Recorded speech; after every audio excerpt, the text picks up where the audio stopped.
Аутизм гэж юу вэ? Хоёрдугаар хэсэг. Өмнөх хэсэгт дурдсанаар аутизмын хүрээний эмгэгийг өвчин биш тул эмчлэх, эдгэх гэсэн ойлголт байхгүй бөгөөд аутизм нь тухайн хүний насан туршийн эмгэг юм. Тэгвэл аутизмтай хүнийг нийгэмд өөрийн гэсэн байр суурьтай бие даах боломж нөхцөлийг олон улсад болон Монголд хэрхэн хангаж байна вэ? Дэлхийд даяар аутизмын хүрээний эмгэгтэй хүмүүсийг ойлгон хүлээн зөвшөөрч нийгмийн оролцоог хангахад ихээхэн анхаарч эхэлсэн бөгөөд энэ үзүүлэлтүүдээр дэлхийд Хойд Америк, Баруун Европын хүчингүй орнууд тэргүүлж байна.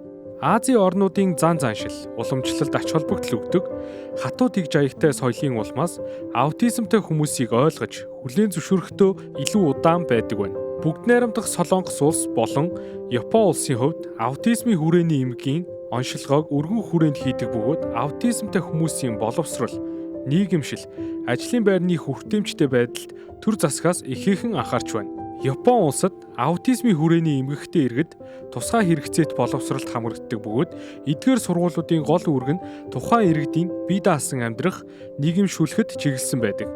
Бүгд найрамдах Солонгос ард улсын хувьд 2021 оны байдлаар тусгай хэрэгцээтэй хүүхдүүдэд зориулсан сургуулийн тоо 182 байсан бөгөөд жилээс жилд уг асуудал тусгайлан анхаарч нийгмийн тэгш оролцоог дэмжих дэд бүтцийн хөрөнгө оруулалтыг нэмэгдүүлж байна. Монгол улсад аутизмын хүрээний эмгэг онцлогоог сэтгцийн эрүүл мэндийн үндэсний төв, их хүүхдийн эрүүл мэндийн үндэсний төв болон аймаг дүүргийн хөгжлийн бэрхшээлтэй хүүхдийн эрүүл мэнд, боловсрол, нийгмийн хамгааллын салбар комиссуудад албан ёсоор хийж эхлээд байна.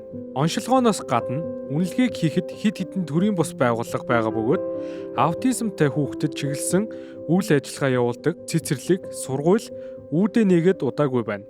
Боловсрол шинжилх ухааны яам болон үндэсний статистикийн хорооноос гаргасан судалгааны дүнгээр улсын хэмжээнд ерөнхий боловсролын сургуульд 6189 хөгжлийн бэрхшээлтэй хүүхдүүд суралцж байгаагаас сэтгцийн бэрхшээлтэй 1190, хавсарсан бэрхшээлтэй 2001, оюуны бэрхшээлтэй 47 хүүхэд байна.